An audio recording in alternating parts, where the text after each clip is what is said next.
Hi, everyone. Thank you so much for joining us on another episode of Why I Love Flagler County, your local podcast spotlighting local businesses and local residents on why they like being in the Flagler and just this general Florida area. Because I know there's a lot of people who love to be in Flagler who might not always be in Flagler. So today I'm super excited to have my guest, Miss Lynn Geiser, with us today. Thank you so much, Lynn, for taking a few minutes of your time to come on here and share a little bit about what you're doing.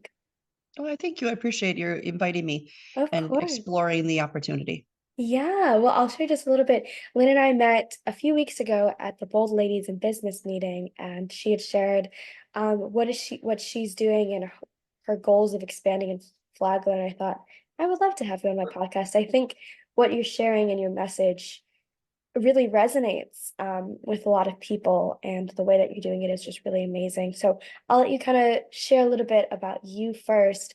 Um, so what kind of brought you to Florida? I think you mentioned it's a little bit of a long story, but I would love to hear it. Well, I grew up in Wisconsin, where it's a really cold state in Yeah. many months. And so we've explored my husband got an opportunity to go to Jacksonville Hmm. for the job, but then at the moment, I really didn't have a lot going on. So it kind of the journey started, and we created actually Hope for Veterans before we moved down here because Oh, we found a need, and a lot of people knew me and stuff like that at advocacy and knew where to go and stuff like that. So we started it way before I moved down here, and then it transferred down. So, but I moved down here because it's a warmer state to start with, and then there was at that time there's a lot more opportunity I felt. yeah. I come from Michigan, so I know exactly what you're talking about. It's practically the same weather. Long, long days, long months, and it's cold.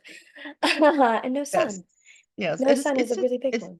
it's interesting because my kids didn't know how to swim until we moved down here, and they were Oh, like wow. 10, 11 years old. Hmm. I'm the opposite. My mom put me in swimming really young in Michigan, and I think because she had put me in like swimming classes during the winter, I decided I would never swim again. So now I'm in Florida, and people are like, "Oh yeah, do you want to go swimming?" I'm like, "I don't swim." They're like, "What do you mean you don't swim?" I'm like, "I don't swim." I can swim if push comes to shove. I can swim, but I don't do it anymore. Too much pushing. Yeah, I know. It's just one of those things. So I'd love for you to share a little bit about Hope for Veterans. It's a really amazing thing that you have started up. So I'd love for you to share what inspired you guys to start it, and what are your goals on, expanding. You had mentioned in Flagler and other areas. So I'd love for you to Yes. share about that. So, Hope for Veterans was created in January 2018, and it started with, me being unemployed, to be honest with you. And the Mission Continues was a organization where got a group of, at the end of the session, it's like a class, and you had to Mm-hmm. accomplish something. And that one of the goals was I was going to start a nonprofit. Mm-hmm. And I had no idea where I was going to go with that. And I had no idea what a nonprofit was at that time. But I knew I needed to do more in the community for our military women. So after 2 years of going through the process, it developed Hope for Veterans in, of course, 2018 of January. And then that's when everything hit of us moving to Florida. And while we were into Florida, it took me about a year before I transferred it because of some mental health issues. When you transfer going from the VA, you have to kind of start all back over sometimes. So I did that. I was managing my health before I got there, and then when I got there, it was downhill for a while. So in 2019, I explored a lot of other organizations, tried to be part of a lot of them, like especially women veterans, and there was a lot of ins and outs of things. And so what I recognized is that there was still such more need and a spread need, just a wider need. So anyway, we started that, and it just started with giving, doing laptops for women, military women, giving clothes, brand new clothes to military women from organizations that donate to us. Um, and then we've gotten, gift cards and grocery assistance, for United Way and donations and all these things that started, just little by little. And then all of a sudden one day, this lady, she was, we've known her for 2 years on and off with the, texting. But what we found out was that she was doing a circle, a spiral, like she couldn't find the needs, she couldn't find the resources.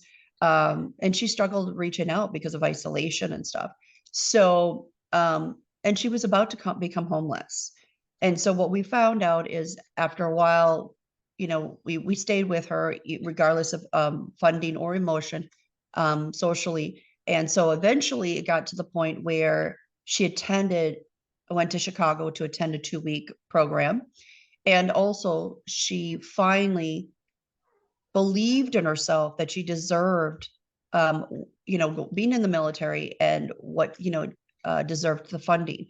So she finally became 100% to support her family. And when she came back from the 2-week Chicago thing for mental health, she couldn't find any art and therapeutic healing process. But every week she would send me a picture, and she was so excited, so energized. And then the following week, she wasn't doing an art project. She would be down in the dump. I mean, literally almost suicidal. So I said, well, would you like to help me? And she never left her house, never left the house. So we decided we're going to go ahead and do this. We created a, a curriculum. And in that curriculum, I said, well, could you help me? So this lady never left her house. So every 2 weeks, she attended the class. And the fourth week, she actually told her story. So that's how the peer-to-peer therapy art program started. And it wasn't just about like, here, let's do an art project. It's Right. about the healing process. It was Yes. about what is the need. They feel safe in the group that they could tell sensitive subjects and healing process. So it was more than just, it was sister support. It was fun and needs. It was if you needed something, we'll go ahead. We may know all about it. Do you hear something in the background? It's just vaguely not interruptive Okay, though. okay. So anyway, long story short, we started that in 2020 to 2021 when everything hit. It just blew up from there. And we started in Duval County at Steve A. Cohen Center. And then last year we developed in Clay County in our new office. And then this year we started in St. John's. And so our ultimate goal is to come and to go into Flagler, and a little bit of Volusia County, because we find that our military women are not just in one location.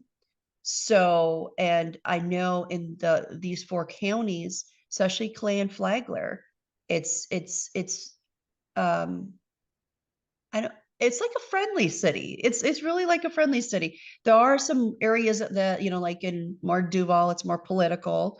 Sure. But in Clay and Flagler, I just feel like it's just everybody loves everybody, and it's just a Right. friendly, small, little environment. And plus, you got the ocean. Right.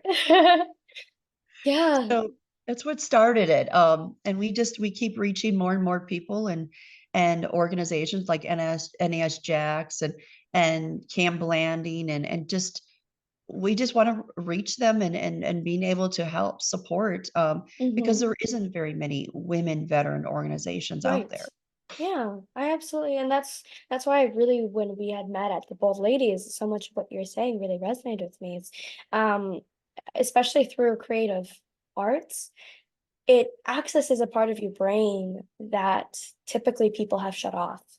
Yes. And especially when you're going through those times, having that access to that creativity really changes a lot of your viewpoint. Like you mentioned that one of the ladies that you'd worked with, those weeks when she was doing the project, it was bringing up her mood so much versus the weeks that she wasn't. It was harder. It was a lot harder. And like I was listening to an actress talk about how, going through becoming an actor helps her reduce her stutter. Because it was this part where every time she was acting, her stutter would just kind of go away during that time. It was that different part of the brain she was accessing when it comes to creativity. And I'm sure that's kind of the same thing that you're understanding when you work with these women is it opens their world to this place that they had shut off because of what they had gone through. And it's interesting to see because even mini classes when I teach, a lot of these people are new. I mean, there's Hmm. some repeats, which is great because then they, they love the Right. class. And I mean, we've got some that I've attended three of them, and I'm like, hey, you want to become a facilitator? You know the class, and they actually do it now. So, and we're expanding on that. But we hear, I mean, I have had a lady who was a caregiver for almost 15 years and just attended to her husband until he passed away last year and never really connected to anybody that like-minded that understood her. Right. And so she came to this class and her I don't know how you describe it. Her demeanor was totally different from today now. I mean, she would almost downgrade her own self. Like, I mean, like, oh, I can't do this. I don't know how to do this. And she was just beautiful artwork and she had the ability to do it. She just didn't believe in herself. And that's one piece of it. Then we have ladies who one has four kids and she never gets away. One of them's really small, so she's never really does a lot of connecting to women, like-minded women where she can get some adult time. So Right. these are just little examples Yeah. of the healing process and the process of and it goes in many different ways. We just started for the sister support. Really, that was the first thing. Like, I can't find isolation, I can't find. And these women that I work with, the women that come to the class are not precisely homeless because Hmm. they don't have the stability. The homeless don't have the stability of housing and food yet, Hmm. those things yet enough to say, I can get away for myself. Hmm. And we do a lot of self-care in the class too. It's not just art. I mean, we've done photography, we've done yoga, we've done meditation, anything to be able to allow these women to feel good about themselves and allow these women Right. to connect to one another. The ultimate goal in the 6 weeks is if one or two women come together and start connecting with each other, that is the ultimate goal. Because what happens when a sister is by themselves and doesn't know where to go and what to do? Isolation and suicide takes over, and homelessness. So it's for us, that's what we want to accomplish. And we are looking, we aren't quite, when I attended the Bold Ladies, it was phenomenal. It was phenomenal. If That's that's what we great. want to create as our military women, being Yeah. able to allow our women to come together and just come together and feel needed. One other thing that really coincides with that is the skills. Hmm. A lot of these women, even in Bold Ladies, a lot of these skills, we don't get to reach those skills sometimes. Like, we're Right. working a regular job and we're like, I hear a lot of it. I want to work with women veterans, or I want to work because that's my journey. I used to be addicted to drugs. I used to be, I had PTSD, but I'm recovered and I'm an advocate now.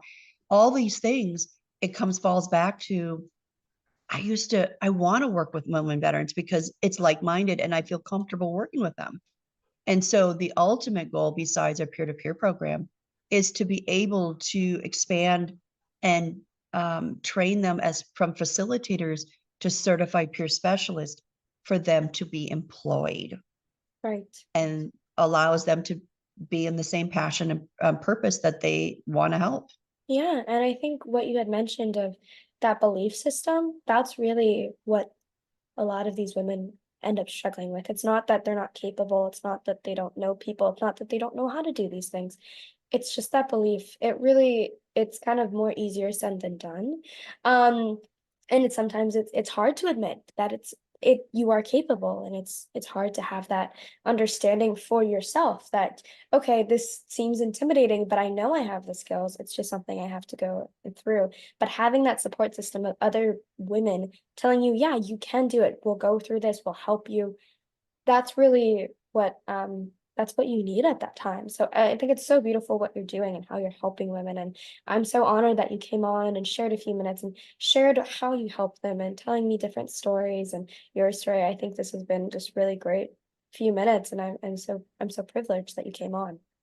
We expand from there though, because what our ultimate goal, besides prevention of isolation and suicide and homelessness, is to honor, recognize, and empower our military women. Right. And last year we did the women breaking the stigma. And every Mm, year at the gala, we represent and honor, and they get to dress up in, a gala dress or a right. fancy dress, and then they get to tell their story. So I this love year is a little bit different. Oh, We actually got a grant through okay. the St. John's Art, and Amazing. we are doing, it's called She Served, and it's an opportunity to be photographer, shoot, but also bring your prop to who you are. And it's going to be displayed at this large event. We're looking at June 9th right now, at this huge event. And we're also doing a theater play about narrative of military women. And Mm, so it's not just about, having these women together as like-minded, but expanding their skills. A lot of them, some of them have theater backgrounds, some of them can tell a story. I mean, it's just, and finding ways to explore their skills. I hear so many women say, I don't have a skill. I don't right. have a story to tell. I don't deserve it. But you know what? When just by going through and connecting to the women and exploring these options, I mean, these women are empowering and are very powerful when it gets to the point of building that confidence with them. And I'm not here to say, hey, give me money. That's not the purpose. The purpose is, building that skills and confidence where they can do amazing things. You never know. Maybe that one of these ladies will be president one day. You know, Right. there's some optimistic goals there, but maybe beyond that, or the next senator or whatever the case would be. Yeah. That's how peer to peer started, honestly, from Minnesota. And honestly, the one that started it back in Minnesota, she is senator of Minnesota, or some legal, political. So it can happen. It can happen. I Believe in love that. yourself. Yeah. Oh, that's so beautiful. Well, again, Lynn, thank you so much for coming on and sharing a few minutes of your time, sharing your story, sharing these women's stories. I will make sure that I have links in the description on how people can learn more about what you do, how they can help support you, and if they're looking for any more information, they can definitely access that and learn some more. Um, so again, thank you for your time. This has been an absolute pleasure, and thank you all, and I will see you all next time. Thank you. Thanks.